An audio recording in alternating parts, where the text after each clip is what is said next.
face နဲ့ပတ်သက်ပြီးတော့ကျွန်တော်တို့သုံးတဲ့ idiom ဆန်ဆန်အသုံးလေးတွေကိုလေ့လာကြည့်အောင်ပါ Why do you have such a long face ဒီ a long face ဆိုတာမျက်နှာရှည်တာကိုပြောတာပေါ့သူရဲ့အဓိပ္ပာယ်ကဘာလဲဆိုတော့မျက်နှာညှိုးနေတာပေါ့နော်ပြောချင်ဒီဝမ်းနေတဲ့မျက်နှာထားဖြစ်နေတာကိုပြောချင်တာဖြစ်တယ် Why do you have such a long face မင်းဘာလို့မျက်နှာညှိုးနေတာလဲအဲ့လိုမေးတာဖြစ်ပါတယ်နော် a long face မျက်နှာညှိုးတာကိုပြောတာပါ He kept a poker face when he heard the news သူသတင်းကိုကြားတဲ့အခါမှာတဲ့သူက a poker face ပေါ့နော် poker face ရဲ့သဘောတရားကခံစားချက်မပြတဲ့မျက်နှာကိုပြောချင်တာပါ okay ပျော်တယ် okay ဒီဝမ်းသာတယ်ဝမ်းနည်းတယ်စိတ်တူတယ်စသဖြင့်အဲ့လိုမျိုးခံစားချက်မပြတဲ့မျက်နှာကို poker face လို့ပြောတာဖြစ်တယ်ပေါ့နော်အဲ့တော့ဒီမှာတွဲပြီးတော့သုံးမယ်ဆိုတော့ keep a poker face အဲ့လိုမျိုးအသုံးများတယ်ပေါ့နော်သူသတင်းကိုကြားတဲ့အခါတဲ့သူမျက်နှာ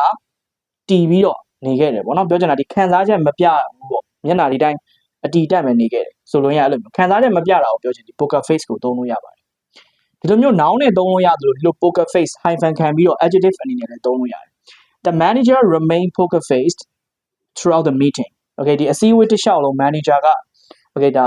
ခံစားချက်မပြတဲ့မျက်နှာနဲ့ပဲရှိခဲ့တယ်ပေါ့အဲ့လို okay ခံစားချက်မပြခဲ့ဘူးပေါ့နော် poker face ဒါဆို adjective အနေနဲ့သုံးတယ်ဒီလိုမျိုးပုံစံဆို noun အနေနဲ့သုံးတာဖြစ်တယ်ပေါ့နော်နောက်တစ်ခုဆက်ကြည့်မယ် I don't like him because he is two-faced ကျွန်တော်သူ့ကိုမကြိုက်ဘူးဘာလို့လဲဆိုတော့ he is two-faced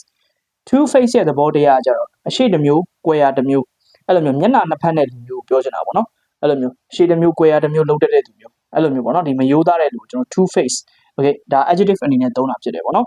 ကျွန်တော်သူ့ကိုမကြိုက်ဘူးဘာလို့လဲဆိုတော့ तू ကအရှိတစ်မျိုး၊ကွဲရတစ်မျိုးမို့လို့အဲ့လိုမျိုးပေါ့နော်နောက်တစ်ခုကြည့်အောင်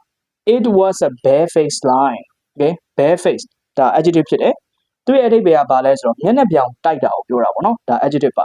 မျက်နှာပြောင်တိုက်တော့ okay ကျွန်တော်တို့ဒီမှားမှန်းတီးတီးရက်နဲ့ပေါ့နော်မျက်နှာပြောင်တိုက်ပြီးတော့လောက်တာအဲ့လိုမျိုးအခြေအနေမှာကျွန်တော်တို့သုံးတတ်တယ်ဒါကတော့တကယ်ကိုမျက်နှာပြောင်တိုက်ပြီးတော့လောက်တဲ့လိန်လည်မှုပဲပေါ့အဲ့ဒီအဓိပ္ပာယ်ကိုပြောချင်တာပေါ့နော် I kept a straight face when he told the joke သူအဲ့ဒီဟာသားကိုပြောတဲ့အခါ straight face okay keep a straight face အဲ့လိုအတွဲလိုက်သုံးတတ်တယ်okay ဒီ straight face ရဲ့သဘောတရားကကျွန်တော်တို့မျက်နှာကိုအတီ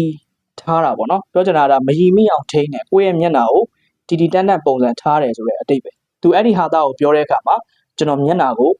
မရီမိအောင်ပေါ့နော်မျက်နှာကိုအတီထားခဲ့တယ်ဆိုတဲ့အတိတ်ပဲရပါ okay keep a straight face အတွဲလိုက်မှတ်မယ်ဆိုအဲ့လိုမှတ်လို့ရတယ်နော်